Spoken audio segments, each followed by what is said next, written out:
A Gênese, Allan Kardec. Capítulo 1. Caracteres da revelação espírita. Item 1. Pode o espiritismo ser considerado como uma revelação? Neste caso, qual é o seu caráter? Sobre o que está fundada a sua autenticidade? A quem e de que maneira ela foi feita? A doutrina espírita é uma revelação, no sentido teológico da palavra, ou, por outra, é, no seu todo, o produto de um ensino oculto, vindo do alto? Ela é absoluta ou suscetível de modificações? Trazendo aos homens a verdade integral, a revelação não teria como efeito impedi-los de fazer uso de suas faculdades, desde que lhes pouparia o trabalho de investigações? Qual pode ser a autoridade do ensino dos espíritos, se eles não são infalíveis, nem superiores à humanidade? Qual a utilidade da moral que eles pregam, se essa moral não é outra senão a do Cristo já conhecida? Quais são as verdades novas que eles nos trazem? O homem tem necessidade de uma revelação e não pode encontrar em si mesmo e em sua consciência tudo o que lhe é necessário para se conduzir?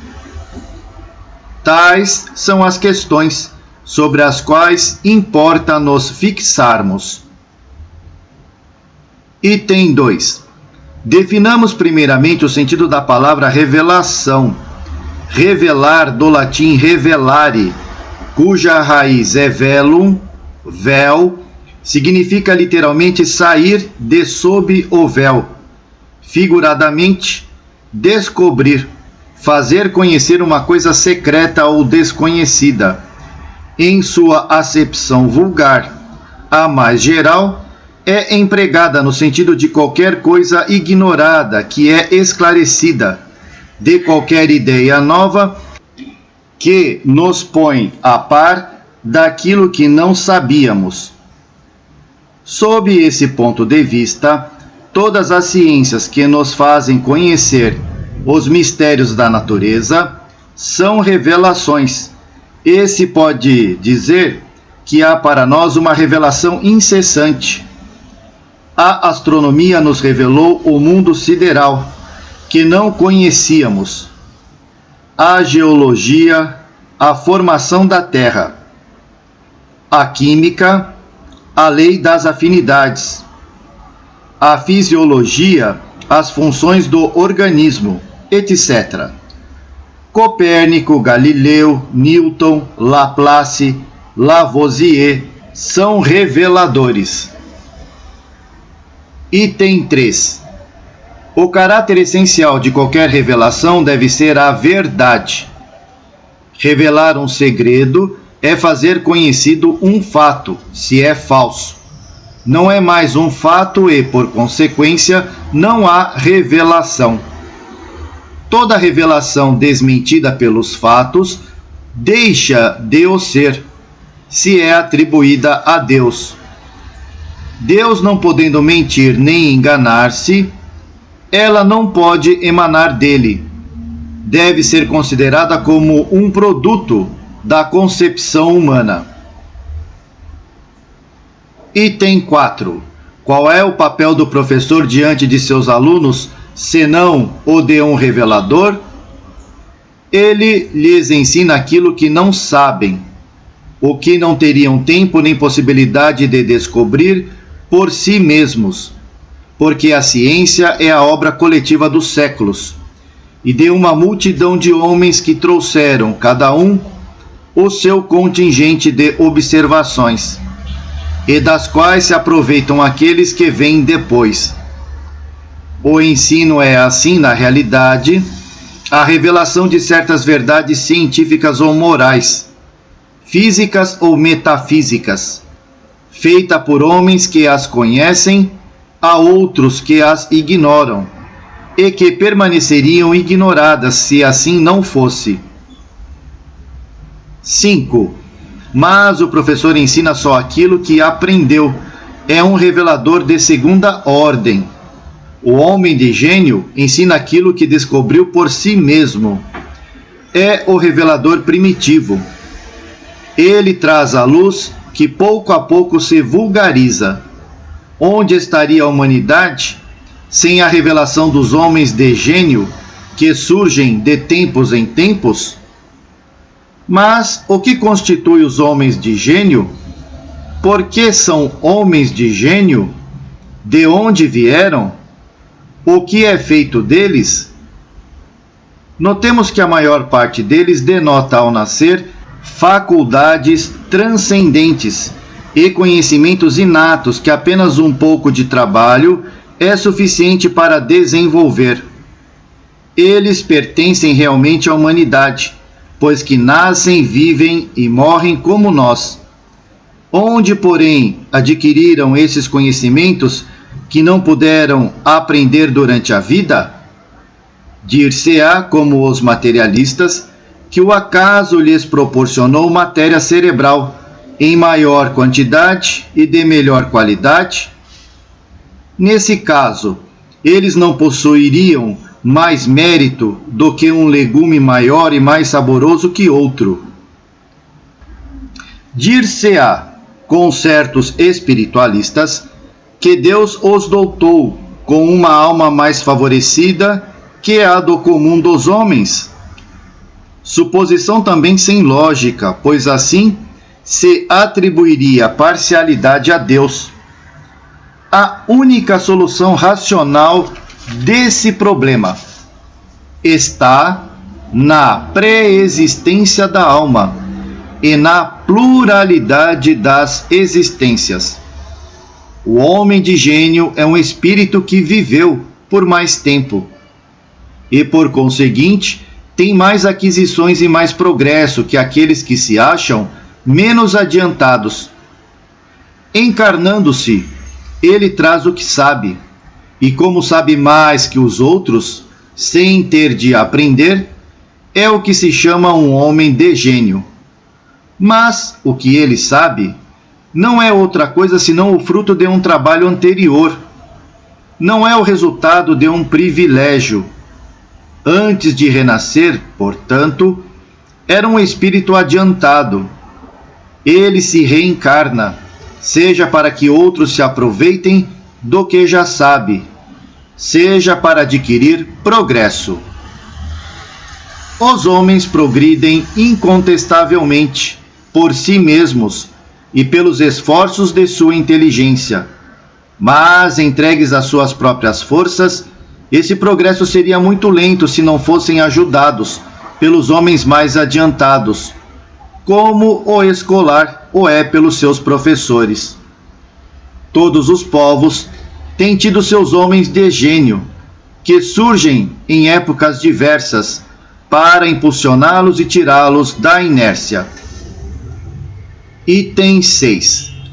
Desde que se admita a solicitude de Deus para com as suas criaturas, por que não admitir que espíritos capazes, pela energia e superioridade de seus conhecimentos, de fazer avançar a humanidade, se encarnem pela vontade de Deus, com o fim de ajudá-la a progredir num sentido determinado, que recebam uma missão, como um embaixador a recebe de seu soberano? Tal é o papel dos grandes gênios. Que vêm eles fazer senão ensinar aos homens as verdades que estes ignoram, as quais permaneceriam ignoradas durante longos períodos, a fim de lhes dar um ponto de apoio, por meio do qual possam progredir mais rapidamente? Esses gênios, que surgem através dos séculos, como estrelas brilhantes, deixam atrás de si um longo traço luminoso sobre a humanidade, são missionários, ou se quiserem, os Messias. As coisas novas que eles ensinam aos homens, seja de natureza física ou de ordem filosófica, são revelações. Se Deus suscita reveladores para as verdades científicas, Ele pode, com mais forte razão, suscitá-los para as verdades morais, que são um dos elementos essenciais do progresso. Tais são os filósofos cujas ideias atravessaram os séculos. Item 7. No sentido especial da fé religiosa, a revelação se diz mais particularmente das coisas espirituais, que o homem não pode conhecer por si mesmo, que não pode descobrir por meio dos seus sentidos, e cujo conhecimento que lhe é dado por Deus ou por seus mensageiros, seja por meio da palavra direta, seja pela inspiração. Neste caso, a revelação é sempre feita a homens privilegiados, designados como profetas ou messias, isto é, enviados, missionários, com a missão de transmiti-la aos homens. Considerada sob esse ponto de vista, a revelação implica passividade absoluta. É aceita sem controle, sem exame, sem discussão. Item 8. Todas as religiões têm tido seus reveladores, e todos eles, embora longe do conhecimento total da verdade, tinham a sua razão de ser providencial, porque eles foram apropriados ao tempo e ao meio em que viveram, ao gênio particular dos povos a quem falavam, e aos quais eram superiores. Apesar dos erros de suas doutrinas, não deixaram de agitar os espíritos, e, mesmo por isso, de semear os germes do progresso que mais tarde deviam alastrar-se, como se alastraram um dia ao sol do cristianismo. Dessa forma, é injusto lançar-lhes o anátema em nome da ortodoxia, mas dia virá em que todas essas crenças, tão diversas na forma, mas que na realidade repousam no mesmo princípio fundamental. Deus e a imortalidade da alma se fundirão numa grande e vasta unidade, quando a razão triunfar dos preconceitos. Infelizmente, as religiões têm sido de tempos em tempos instrumentos de dominação.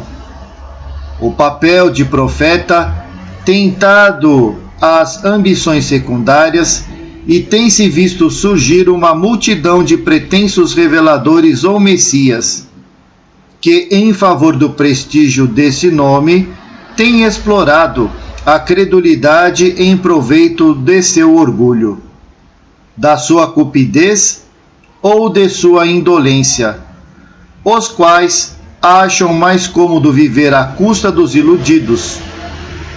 A religião cristã não pode livrar-se desses parasitas. Nesse sentido, chamamos a atenção seriamente para o capítulo 21 de O Evangelho segundo o Espiritismo. Haverá falsos cristos e falsos profetas. Item 9. Haverá revelações diretas de Deus aos homens? Esta é uma questão que não ousaríamos resolver, nem afirmativa nem negativamente, de maneira absoluta. Isto não é radicalmente impossível, mas nada o prova com certeza. O que não seria duvidoso é que os espíritos mais aproximados de Deus, pela perfeição, se compenetram do seu pensamento e possam transmiti-lo. Quanto aos reveladores encarnados, segundo a ordem hierárquica a qual pertencem e o grau de seu saber pessoal, eles podem aurir instruções em seus próprios conhecimentos ou recebê-las dos espíritos mais elevados e também dos mensageiros diretos de Deus. Estes, falando em nome de Deus, muitas vezes têm sido tomados como o próprio Deus. Estas espécies de comunicações nada têm de estranho para que conheça os fenômenos espíritas e a maneira pela qual se estabelecem as relações entre os encarnados e os desencarnados. As instruções podem ser transmitidas por diversos meios: pela inspiração pura e simples, pela audição da palavra, pela apresentação visual dos espíritos instrutores nas visões e aparições, seja durante os sonhos, seja em vigília, como na Bíblia, no Evangelho e nos livros sagrados de todos os povos. Assim, é rigorosamente certo dizer que a maior parte dos reveladores são médiuns inspirados, auditivos ou videntes. Entretanto, não se deve concluir daí que todos os médiuns sejam reveladores, e muito menos intermediários diretos da divindade ou de seus mensageiros. Item 10. Somente os espíritos puros recebem a palavra de Deus com a missão de transmiti-la. Mas agora se sabe que nem todos os espíritos estão próximos à perfeição, e que dentre eles muitos se apresentam sob falsas aparências. É o que fez São João dizer: não creais em todos os espíritos, mas vede antes se os espíritos são de Deus. Abre parênteses. Primeira Epístola São João, capítulo 4, versículo 4. Fecha parênteses. É possível, pois, haver revelações sérias e verdadeiras, como as apócrifas e mentirosas. O caráter essencial da revelação divina é o da eterna verdade. Toda revelação eivada de erros ou sujeita à modificação não pode emanar de Deus. É assim que a lei do Decálogo possui todos os caracteres de sua origem, ao passo que as outras leis mosaicas, essencialmente transitórias, muitas vezes em contradição com a lei do Sinai, são obra pessoal e política do legislador hebreu. Os costumes do povo, abrandando-se, essas leis por si mesmas caíram em desuso, enquanto que o Decálogo permanece como farol da humanidade. O Cristo faz dele a base de seu edifício, ao passo que aboliu as outras leis. Se elas tivessem sido obra de Deus, ele teria evitado tocá-las. O Cristo e Moisés foram os dois grandes reveladores que mudaram a face do mundo. E aí está a prova de sua missão divina. Uma obra puramente humana não teria tal poder.